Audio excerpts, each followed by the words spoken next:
인간은 보이지 않는 힘에 의해 지배를 당하고 있습니다. 여러분들이 지금 의자에 앉아 있는 것은 보이지 않는 힘, 이 중력이라는 게 여러분들을 끌어당기기 때문이에요. 그래서 여러분들이 우주에 있으면요, 의자에 앉아 있는 것도 쉽지 않아요. 조금만 다리에 힘을 주면 위로 붕붕 뜨기 때문에 이게 보이지 않는 힘이 있다는 거예요. 우리 육신을 끌어다니는, 육체를 끌어다니는 힘이 보이지 않는 중력이라면 인간의 마음을 끌어다니는 힘이 있다면 그게 뭘까? 그건 유익에 대한 마음인 것 같아요. 그래서 인생이나 역사를 보면요, 유익의 힘을 따라서 흘러가게 되어 있습니다. 미국이 처음 개발된 것은 백인들이 미국의 동부 지역에 뉴욕이나 시카고 이런 지역에서 살면서입니다. 그러나 그 당시 때만 해도 서부는 황량하고 인디언들만 살던 땅이었어요. 그러니까는 이 백인 정부에서, 미국 정부에서는 이 서부를 개발은 해야 되겠는데 당시 사람들이 그쪽으로 이주를 하려고 하지 않는 거예요. 근데 마침 그때 소문이 뭐냐면은 이 서부 지역에서 금광이 발견됐다는 소문이 났어요. 그러니까 그거를 기회로 삼은 거예요. 그래서 그냥 소문을 더 확장시켰어요. 그냥 서부에 가면은 그냥 강물에서 막 황금이 흘러다닌다고 막 소문이 난 거예요. 땅만 파면은 돌덩이 대신에 금덩이가 나온다고 막 소문이 난 거예요. 그러자 사람들이 어떻게 됐을까요? 한몫 잡으려고 다 서부로 이동하는, 서부 대이동이 일어나서 지금의 로스앤젤레스나 캘리포니아 같은 그런 도시들이 발전했다 하는 이야기를 보면서 결국은 사람들이 어떻게 해요? 국가에서 가라고 해도 안 가던 그 사람들이 자신들에게 유익이 있다고 하니까 어떻게 해요? 낯선 땅에, 그 황량한 땅에, 아직 도시도 개발되지 않은 그 땅을 향해서 가더라는 거예요. 결국은 인간의 마음을 끄는 힘은, 가장 큰 힘이 뭘까요? 유익이라는 거예요. 실제로 그것을 잘 알았던 마귀는 아담을 유혹할 때 어떻게 유혹합니까? 창세기 3장 5절에 보면 너희가 그것을 먹는 날에는 너희 눈이 밝아져 하나님과 같이 되어 선악을 알 줄 하나님이 아심이라. 아담이 마귀의 말에 솔깃했던 건요, 선악을 알게 되는 것이 아니에요. 무엇이 밝아진다고요? 눈이 밝아진다고. 어쩌면 아담의 시력이 좀 나빴는지도 모르겠어요. 이 선악과 먹으면 눈이 좋아지는 거야? 여러분도 그렇잖아요. 몸에 좋다 그러면은 그냥 뭐든지 다 잘 먹잖아요. 그게 인간의 유익이 탐하는 마음을 마귀가 적절히 이용한 사건이기도 해요. 그래서인지 저는 가만히 세상을 돌아보면요, 악은 유익으로 위장해서 우리를 조종할 때가 참 많아요. 악이 난 악해, 나는 죄야 이렇게 말하면서 우리를 유혹하고 우리를 조종하는 게 아니라 유익이라는 단어를 가지고 우리를 조종할 때가 참 많다. 이게 너에게 유익이야. 오늘 본문도 그것입니다. 이 예수님을 잡아서 죽이려고 하는 이들의 행동을 시작하게 만들었던 그 출발점을 뭐라고 오늘 성경을 말하고 있냐면은 그 안나스는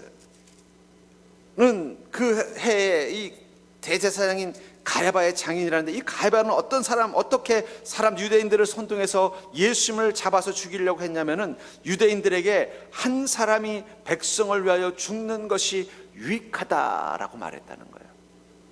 사람들에게 뭐라고 해요? 예수가 살아있으면 계속 혼란스러울 거고 시끄러울 것이고, 그러다 보면은 또 로마가 또 우리를 또 핍박할 것이다. 그리고 유대인들도 분열이 일어날 것이다. 그러니 우리 모두를 위해서 차라리 예수라는 한 사람을 죽이는 것이 유익이다 라고 말했다는 거예요. 근데 이 문장과 똑같은 말을 한 분이 계세요. 하나님이에요. 하나님이 예수님에게 뭐라고 말씀하신 줄 아세요? 너 한 사람이 나의 백성을 위하여 죽는 것이 유익하다. 왜 같은 말인데, 하나님이 한 말과 이 가야바가 하는 말이 같은 말인데 왜 그것은 다르게 느껴질까요? 전 그것을 통해서 우리는 유익이라고 하면 다 좋은 것이고 선한 것이라고 생각하는 우리의 마음 가운데 어쩌면 하늘이 주는 유익이 있고 죄와 세상이 주는 유익이 있다는 사실을 우리는 구분할 필요가 있는 것 같아요. 예수님이 십자가를 죽는 이 사건은 똑같은, 가야바와 하나님이 같은 문장을 가지고 말하는데 하나님은 뭐라고 말씀하셨다는 거예요? 예수 한 사람, 나의 독생자 한 사람이 이 하나님이 사랑하는 백성들을 위해서 죽는 것이 그들을 위하여 유익이라고 말씀하셨던 그 똑같은 말을 가야바도 하는데, 가야바는 무엇 때문에 하는 거예요? 예수님을 죽이는 게 목적이라는 거예요. 자기의 유익을 위해서는 그게 선이다라고 말하고 있더라는 거예요. 저는 이 문장을 통해서 어쩌면 성경적인 유익, 하나님이 주시는 유익과 세상이 말하는 유익과는 꼭 일치하지 않는, 구분해야 될 때가 있다는 사실을 깨닫게 됩니다. 그럼 가야바는 잘한 건가요? 하나님이 하실 말씀을 똑같이 했으니까 예수님을 죽인 게 잘한 걸까요? 또 예수님의 그 가야바의 말을 듣고 그래, 그게 우리의 유익이야 라고 생각하고 유대인과 대제사장들과 그들의 수하들이 예수님을 잡아온 것은 선한 일입니까? 아니, 무슨 말입니까? 하나님도 그렇게 말씀하셨는데 우리가 하면 죄인가요? 어떻게 생각하세요? 그들은 잘한 겁니까? 무엇이 차이가 있냐는 거예요. 전 거기서 하늘의 유익과 땅의 유익을 구분하는 게 어쩌면 지혜라고 저는 믿습니다. 그렇다면은 성경적 유익, 하나님 주시는 유익의 특징은 무엇입니까? 그것을 통해서 여러분들의 인생 가운데 이 가야바처럼 유익을 가지고 적분하는 그 세상 속에서 분별해낼 수 있는 자가 될 수 있기를 주의 이름으로 축원합니다. 먼저 우리는 세상 속에서도 하늘의 유익을 추구하는 자가 되야 된다는 거예요. 우리 인생이라는 세상 속에서도 하늘의 유익을 추구하는 자가 되어야 한다는 것입니다. 여기 가야바는 유대인들에게 뭐라고 말합니까? 백성을 위하여, 백성의 유익을 위하여 예수를 죽이는 게 낫다라고 결정내렸다는 거예요. 근데 이 가야바가 말하는 백성과 하나님이 말하는 백성은 다를 것입니다. 가야바가 말하는 백성은 누구예요? 유대인들. 그리고 하나님이 말씀하시는 백성은요, 천국 백성을 뜻하는 거예요. 고린도서 7장 35절부터 36절에 보면 내가 이것을 말하면 너희의 유익을 위하며 너에게 올무를 놓으려 함이 아니니 오직 너희로 하여금 이치에 합당하게 하여 흐트러짐이 없이 주를 섬기게 하려 함이라. 그러나 만일 누가 자기의 약혼녀에 대한 행동이 합당하지 못한 줄로 생각할 때 그 약혼녀의 혼규도 지나고 그같이 할 필요가 있거든 원하는 대로 하라. 그것은 죄 짓는 것이 아니니 그들로 결혼하게 하라. 이 바울 목사님이 고린도 교인들의 아직 결혼하지 않은 처녀 총각들을 결혼하는 문제를 가지고 뭐라고 말씀하냐면, 왜 결혼을 해야 되는가에 대해서 뭐라고 말하냐면, 이것은 너희들의 유익이면서 또한 주를 섬김의 유익이 되어야 한다. 여기서 너희는 누구를 말하는 거예요? 이 땅에 사는 그리스도인을 말하는 겁니다. 여러분, 우리가 세상 속에서 유익을 추구하는 것이 인간의 본능이지만, 중요한 건 내가 이 땅 사람으로서 이것이 유익한 것인가, 아니면 하나님의 백성으로서 유익한 것인가를 분별할 수 있어야 된다는 거예요. 주를 섬기게 하려 함이라. 하나님의 백성은 당연히 주님을 섬기는 삶을 살아야 될 것입니다. 그러니까 하늘의 유익, 하늘의 유익은 다시 말하면 이게 내가 그리스도인으로서 누릴 수 있는 그런 가치 있는 유익인가, 그리고 하나님의 백성으로서 주님을 온전히 섬기는 데 유익이 되는 유익인가를 고민하면서 여러분들은 유익을 취하는 자가 되어야 된다는 거예요. 그들로 결혼하게 하라. 심지어는 결혼을 하더라도 결혼을 해야 되느냐 안 해. 우리 나이 드신 권사님들 중에는 결혼하지 않은 자녀 때문에 고민하는 분들이 계시지만 더 중요한 고민을 하셔야 돼요. 우리 자녀가 결혼을 하는 게 유익이냐 아니냐도 고민하셔야 돼요.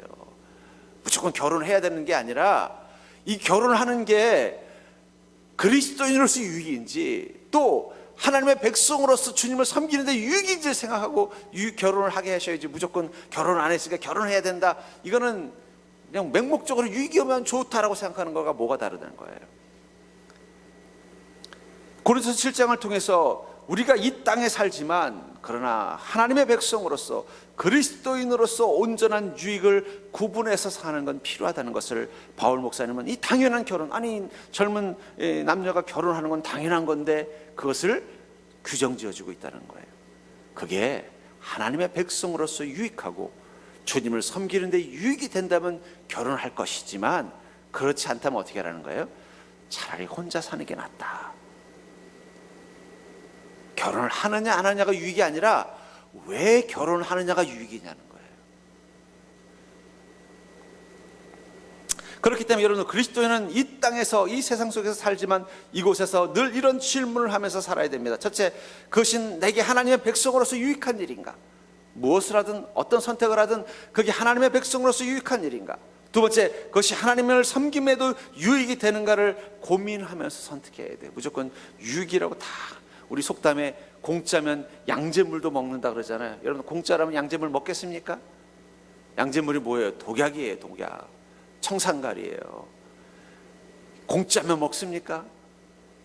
돈을 줘도 안 먹죠. 근데 왜 그런 속담이 생겼을까요? 그게 인간의 본능이기 때문이에요. 내게 공짜라는 유익이 되면은요, 그게 똥인지 된장인지도 모르고 무조건 오케이 하는, 그게 문제라는 거예요. 그러면 안 돼요. 우리는요, 공짜라도 양잿물을 먹으면 안 돼요. 돈을 주고 먹으라고도 먹으면 안 됩니다. 공짜라도 그게 하나님의 영광이 안 되는 거라면 절대 받으면 안 되는 거예요. 그걸 통해서 내가 돈을 얻건 뭘 얻건 그게 오히려 주님을 섬기는 데 장애가 된다면 그건 절대 하면 안 되는 거예요. 그게 바로 유익에 대한 하늘의 유익과 세상의 유익을 구분짓는 것이라는 겁니다. 마태복음 5장 29절부터 30절에 보면 만일 내 오른눈이 너로 실족하게 하거든 빼어내버리라. 내 백체 중 하나가 없어지고 온몸이 지옥에 던져지지 않는 것이 유익하며, 또한 만일 내 오른손이 너를 실족하게 하거든 찍어내버리라. 내 백체 중 하나가 없어지고 온몸이 지옥에 던져지지 않는 것이 유익하니라. 여러분, 우리에게 가장 중요한 건요, 이 땅에서도 유익이 되어야 되지만 그 나의 선택이 하늘에서도 유익, 하나님의 심판 앞에서도 유익이 되어야 한다는 거예요. 만일 너의 오른눈이 이 땅의 유익을 따라다니다가 그것 때문에 죄를 짓게 만들면 어떻게 하는 거야? 빼버리라는 거예요. 그게 지옥에 가지 않는 것보다 낫다는 거예요. 지옥에 가는 것보다 유익이라는 것입니다. 너의 오른손이 범죄함으로 말미암아 네가 심판을 받게 될 것 같다면 그 손을 잘라버리라는 거예요. 왜냐하면 그게 차라리 너의 몸이 지옥의 심판에 가는 것보다 낫다는 것입니다. 여러분, 우리는 늘 기억하셔야 됩니다. 언젠간 하나님의 판단, 그 심판대 앞에 서야 될 존재라는 거예요. 우리가 이 땅에서 가장 유익한 건요, 하나님의 심판대 앞에 섰을 때 어떻게 되는 거예요? 천국에 가는 자, 구원받는 자, 하나님의 칭찬을 받는 게 최고의 유익이에요. 전 그런 의미에서 여러분들은 이 땅에 살면서도 모든 것을 다 유익이라고 생각하시면 안 돼요. 오직 하늘의 유익, 하나님 보시기에 선함만을 유익이라는 마음을 가지고 바라봐야 돼요. 여러분들, 양잿물같이 여러분들에게 유혹처럼 다가오는 게 있다는 거예요. 무조건 그것이 유익처럼 느껴지는 그것이 아니라 그 속에 하나님의 유익이 있는지를 구분할 수 있어야만 우리는 비로소 온전하게 주님이 주신 은혜를 누리고 살 수 있는 것입니다. 그렇다면 구체적으로 우리가 이 세상 속에서 하늘의 유익을 추구한다는 건 무엇입니까? 그것은 다른 말로 표현한다면 하나님의 방법으로 추구되는 유익이 바로 하늘의 유익이라는 거예요. 세상의 유익과 하늘의 유익이 전혀 다른 게 아니라 그것이 하나님의 방법으로 추구되는 유익이냐. 가야바가 한 말이나 하나님이 하신 말씀은 전혀 다른 문장은 아니지만 중요한 건 그것이 하나님의 방법으로 추구되는 유익이냐 하는 거예요. 12절을 보시면, 이에 군대와 천부장과 유대인의 아랫사람들이 예수를 잡아 결박하여, 지금 이 사람들은 예수님을 잡아서 어떻게 하려고 하는 것입니까? 십자가에 못 박아 죽이려고 하는 것입니다. 만약에 이때 가야바가 사람들이 이거 예수라는 분, 이 사람 때문에 아주 지금 난리가 나고 소란하고 시끄럽고 잘못하면 우리의 지위와 이 힘까지 잃어버리게 생겼는데 그러지 말고 예수를 잡아서 죽입시다 라고 했을 때 가야바가 끝까지 침묵했다면 어떻게 됐을까요? 대제사장이 허락하지 않았다면 아마 예수님은 그들에게 잡혀가지 않았을 거예요. 그럼 예수님이 십자가 앉았을까요? 마귀는 다른 사람을 동원해서라도 예수님을 십자가에 못 박았을 거예요. 강도를 동원하든 아니면 로마의 군대를 동원하든. 그 가야바가 안 했어도 분명히 예수님은 십자가에 달리셨을 거예요. 왜냐하면 마귀는 절대로 예수님이 이 땅 가운데서 세상에 유익이 되는 걸 원하지 않았기 때문입니다. 마귀는 예수님이 십자가에 달려 죽는 것이 이 세상의 유익이라는 걸 모르는 존재였던 거예요. 그래서 예수님을 제거하려고만 했을 거예요. 그런데 예수님은 결국 십자가에 달리셨습니다. 근데 여러분들, 예수님이 십자가에 달린 게 이 가야바가 또 이 유대인들의 그 졸개들이 힘이 세서 그런 것일까요? 아닙니다. 예수님은 충분히 그 십자가를 피할 수 있음에도 불구하고 그것을 선택하셨어요. 하나님 강요하셨나요? 강요하지 않았어요. 아들아, 네가 이 세상을 위해서 네가 십자가에 달려 죽는 것이 유익이라고 나는 생각한다. 그래, 너는 어떻게 하겠니? 그때 주님 뭐라고 말씀하세요? 주여, 할 수만 있다면 이 잔을 내게서 멀리 하옵소서. 그러나 내 뜻대로 하지 마옵시고 아버지의 뜻대로 하옵소서. 하나님은 강요하지 않았어요. 네가 선택하게 하셨다는 거예요. 마태복음 26장 53절부터 54절에 보면은 예수님이 잡혀가던 이날 사건을 또 이렇게 설명하고 있습니다. 예수님을 잡아가려고 했을 때 이 말고라는 유대인의 종이 막 강제로 하니까 옆에 있던 베드로가 칼을 들어서 말고의 귀를 자릅니다. 그때 예수님께서 이 베드로를 제지하시면서 이렇게 말합니다. 너는 내가 내 아버지께 구하여 지금 12군단 더 되는 천사를 보내시게 할 줄 없는 줄로 아느냐? 내가 만일 그렇게 하면 이런 일이 있으리라 한 성경이 어떻게 이루어지겠느냐? 왜 예수님은 스스로 십자가를 향해 가셨느냐? 그것은 자신의 인생이 뭐예요? 성경이 이루어지는 삶이 되도록 만드는 것. 그게 하나님의 방법이라고 믿었기 때문이라는 거예요.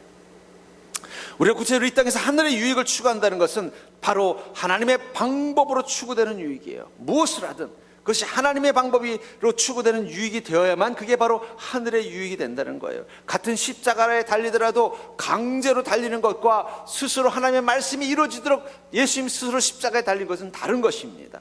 이 사람들이 힘이 있어서 예수님 십자가에 달린 게 아니에요. 여기도 말하고 있는 것처럼 천사를 12군단, 우리나라 군대보다 더 많습니다. 우리나라가 12군단 안 될지도 몰라요. 하나님은 충분히 그것을 보내주실 준비가 되어 있었다는 거예요. 주님이 거절하신 거죠. 왜요? 성경이 이루어지게 하시기 위해서.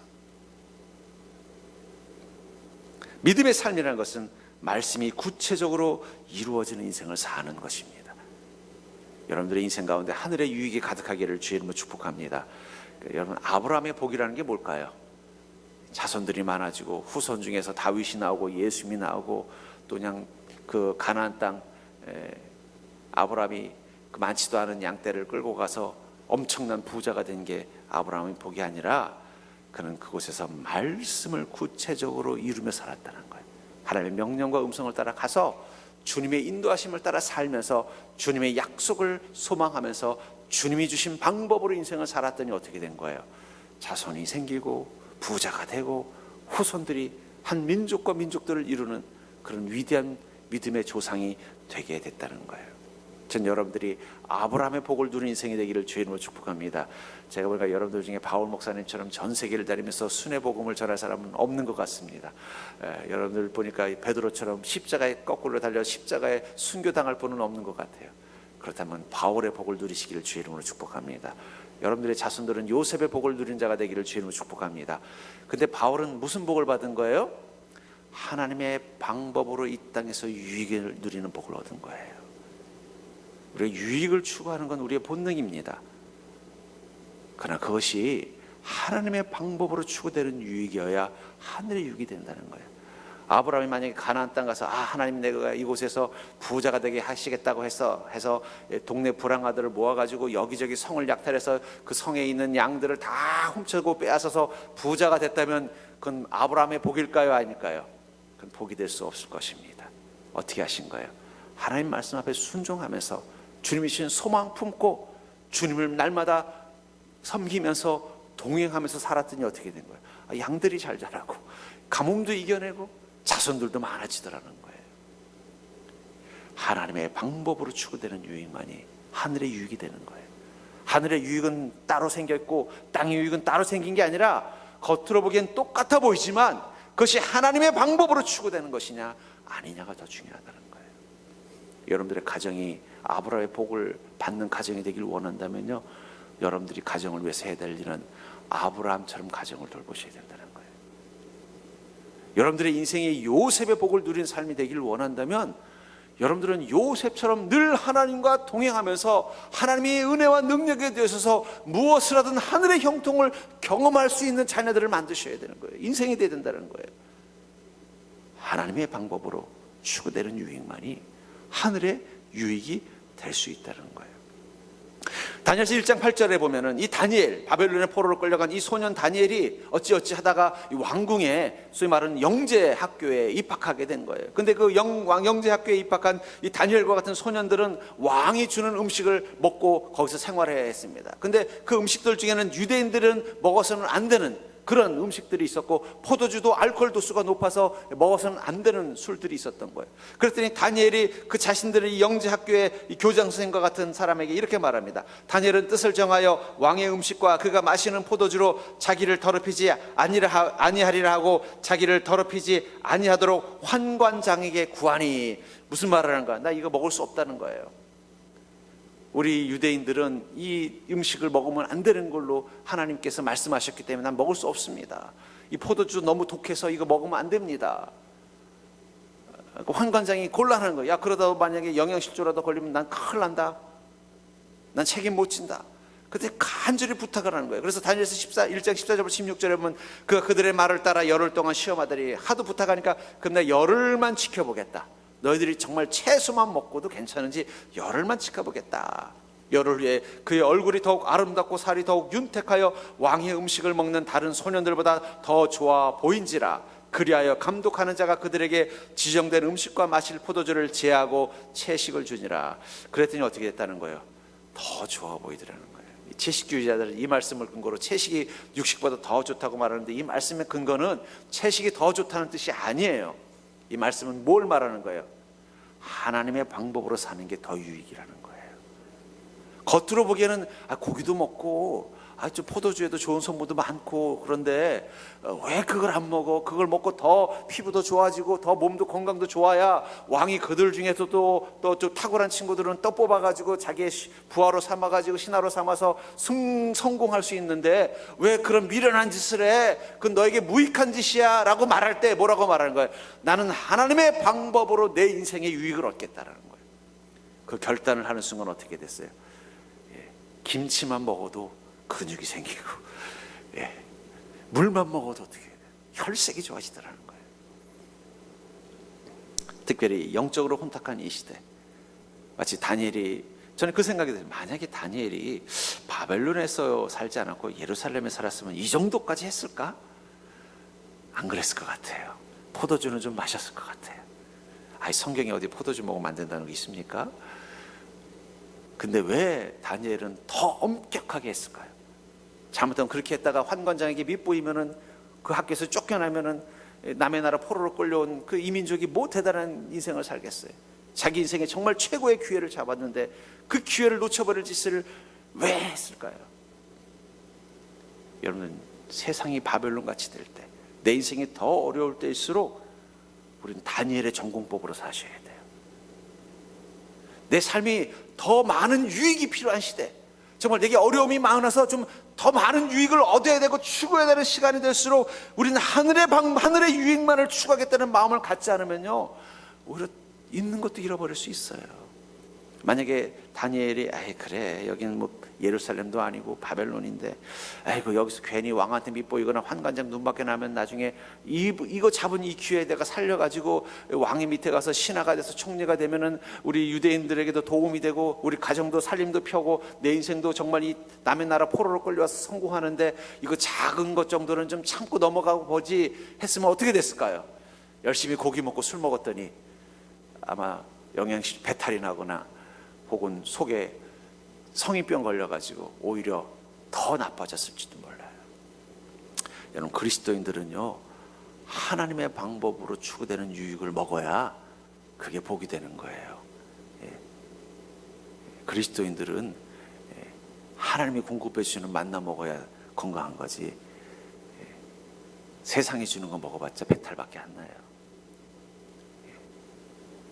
전 그런 의미에서 점점 세상이 영적으로 혼탁해지고 삶이 궁핍해질수록 여러분, 다니엘식의 전공법을 쓰셔야 돼요. 나는 이렇게 힘들수록 하나님이 주시는 방법, 하나님의 방법으로 추구되는 유익만을 선택하겠다는 결단을 가지고 나아가야 그게 여러분들에게 정말로 유익이 되는 것입니다. 하늘의 복을 누린 인생이 될 수 있다는 것입니다. 저는 여러분들 요즘 참 힘든 시대를 살고 있잖아요. 그러다 보면은 뭐든지 다 내게 도움이 될 만한 거 있으면 다 잡고 싶은 마음 생길 거예요. 그럴수록 우린 정신 바짝 차려야 돼요. 난 하나님이 주시는 방법으로만 유익을 추구하겠다. 그 결단이 여러분들을 다니엘처럼 하나님의 높이시는 은혜를 누리게 될 줄 믿습니다. 세 번째로, 우리가 성경적 유익이, 또 하나님이 주시는 유익의 특징은 무엇이냐면, 특별히 하나님의 방법으로 추구되는 유익에 있어서 가장 중요한 핵심은 바로 십자가 공정을 통해서만 얻어지는 유익이라는 거예요. 다시 말해서 십자가의 공정을 통해서만 얻어지는 유익이 바로 하나님이 주시는 방법의 유익의 핵심이라는 것입니다. 14절을 다시 보시면, 가야바는 유대인들에게 한 사람을 위하여 죽는 것이 유익하다 하고, 죽는 게 유익하다. 이 가야바는 이 죽는다는 말을 예수님을 제거하는 거라고 생각했지만 하나님은 이것을 무엇이라고 생각했을까요? 땅에 심어져 썩어지는 하늘의 미라를 상상하시면서 너의 죽음, 예수님의 죽음을 말씀하셨을 것입니다. 십자가의 도는 죽는 거예요. 죽는 게 유익이 되는 게 바로 십자가의 도예요. 세상은 죽는 게 제거되는 거라고 생각하지만 하나님은요, 죽는 게 사는 거예요. 그래서 옛날에 안희숙 사모님이 쓴 책 중에 유명한 책이잖아요. 당신은 죽어요, 그러나 안 죽어요. 그러려면 어떤 마음으로 살아야 돼요? 죽으면 죽으리라. 그러니까 죽으면 죽으리라는 마음으로 가야만, 그 십자가의 도를 향해 나가야만 안 죽는 거예요. 그게 바로 하나님이 주시는 유익을 얻는 가장 중요한 공정, 과정, 레시피라는 것입니다. 그 다음 구체적으로 십자가의 공정은 무엇입니까? 갈라디아 6장 14절에 보면 이렇게 말하고 있습니다. 갈라디아서 6장 14절에 보면, 그러나 내게는 우리 주 예수 그리스도의 십자가 외에는 결코 자랑할 것이 없으니 그리스도로 말미암아 세상이 나를 대하여 십자가에 못 박히고 내가 또 세상을 대하여 그러하리라. 우리가 십자가의 공정을 따라간다는 건 다른 말로 표현하면요, 나와 세상의 거리를 두는 것입니다. 세상이 나를 대하여 십자가에 못 박히고 내가 또한 세상을 대하여 그래. 내가 또 세상을 어떻게 했다는 거, 십자가에 못 박았다는 그 얘기는 무슨 얘기예요? 나와 무관한 존재. 우리가 세상 가운데 살지만 세상 속에 동화되시면 안 돼요. 우리는 늘 하나님의 백성이라는 정체성을 가지고 살아요. 세상 사람들이 사는 똑같은 방식으로 살면 안 돼요. 이 사람은요, 군중심리라는 게 있어요. 남들이 하는 거 다 하는 거예요. 그래서 길 가다가 어떤 사람이 하늘 쳐다보고 있으면 아무 이유 없이 자기도 하늘 쳐다보는 게 인간의 심리입니다. 남들이 하는 건 다 따라하고 싶은 거예요. 남들이 좋은 차 사면 나도 좋은 차 사야 될 것 같고, 빚을 내서라도. 남들이 이런 옷 입고 다니면 나도 그런 옷 입고 다녀야 될 것만 같고. 그게 인간의 본능이라는 거예요. 그런데 우리는 어떻게 된다는 거예요? 우리는 세상과 나를 구분해서 살아야 된다는 거예요. 차별하라는 게 아니에요. 그들이 사는 인생과 내가 사는 인생은 방향이 다른 것입니다. 세상이 사는 목적과 그리스도인이 사는 인생의 목적은 방향이 다르다는 거예요.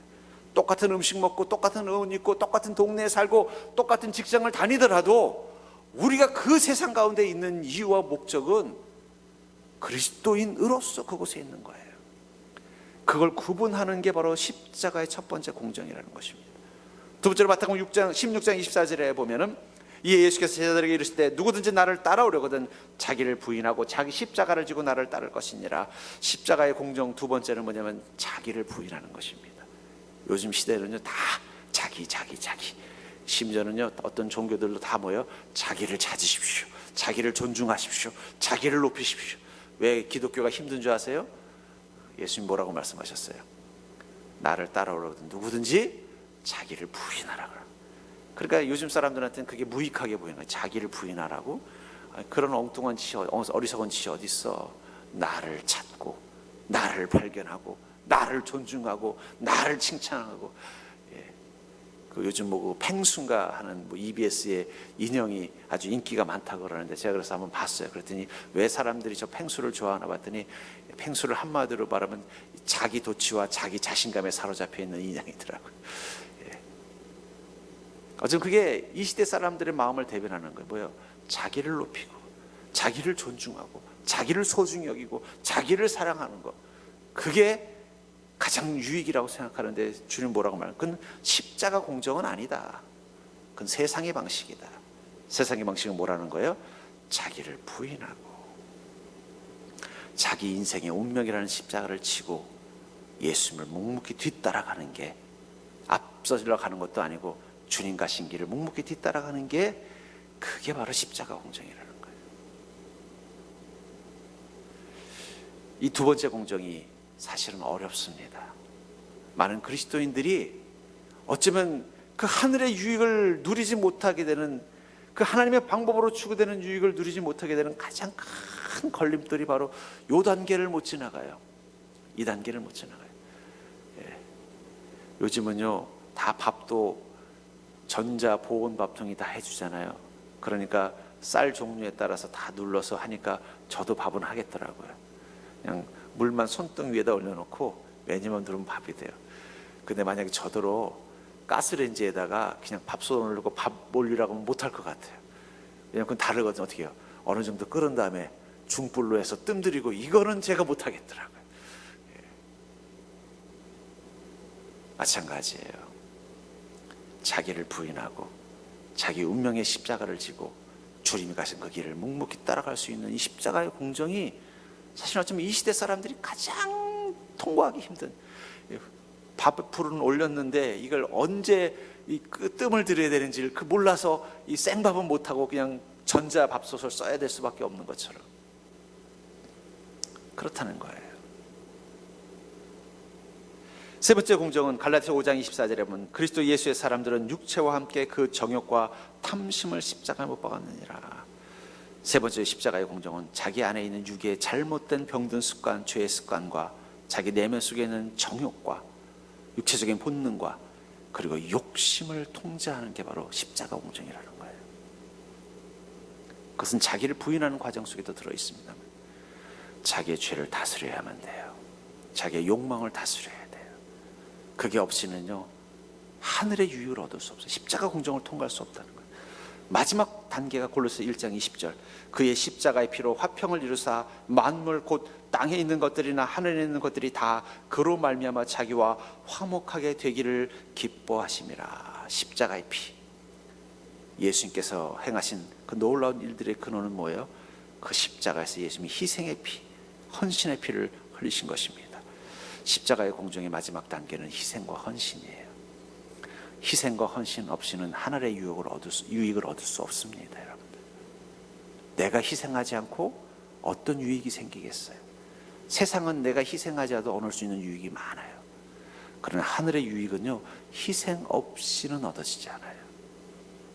내가 하늘의 유익을 얻고 싶으면요, 반드시 십자가의 피를 흘려야 돼요.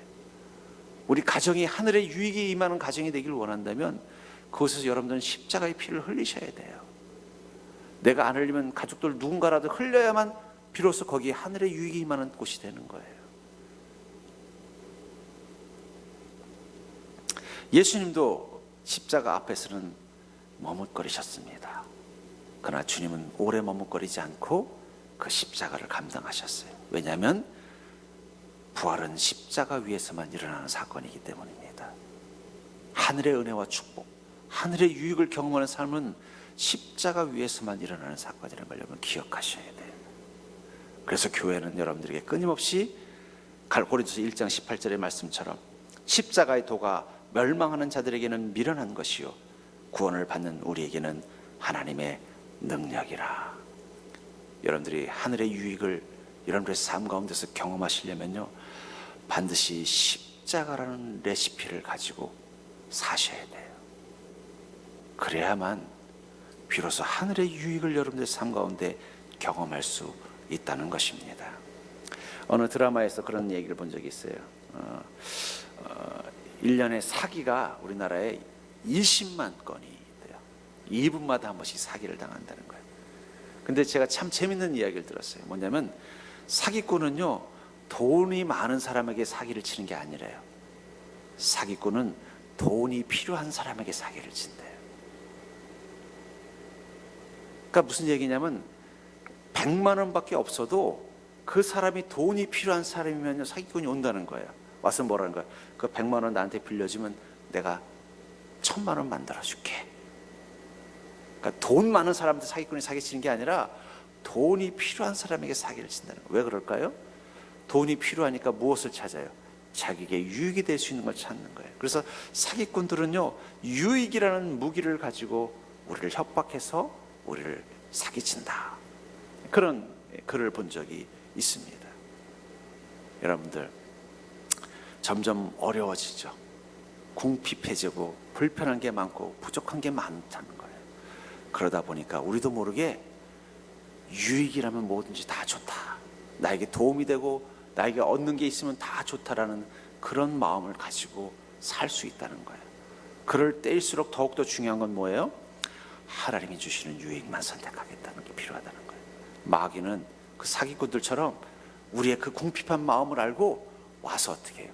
우리를 죄로 유혹하고 우리를 욕망으로 유혹해서 우리를 더 피폐하게 만들어 버릴 거라는 거예요. 전 특별히 세상이 점점 어려워지고 부족한 것이 많아져 간다는 이 소식을 들을 때마다 제가 우리 성도님들을 위해서 기도할 때 가장 중요하게 생각하는 건 뭐냐면, 하나님, 우리 성도님들이 세상의 유익과 하늘의 유익을 구분할 수 있는 자가 되게 하여 주시옵소서. 우리 성도님들이 오직 하늘의 유익만 가지고 그 삶을 채우는 인생 되게 해 주시옵소서. 그것을 위해서 우리 성도님들이 하나님의 방법으로 십자가의 도를 따라서 살아가는 인생 되게 하여 주시옵소서. 저는 그렇게 기도합니다. 여러분, 깨어서 주님의 유익만, 하나님이 주는 유익만을 추구하며 사는 인생이 될 수 있기를 주의 이름으로 간절히 축원합니다.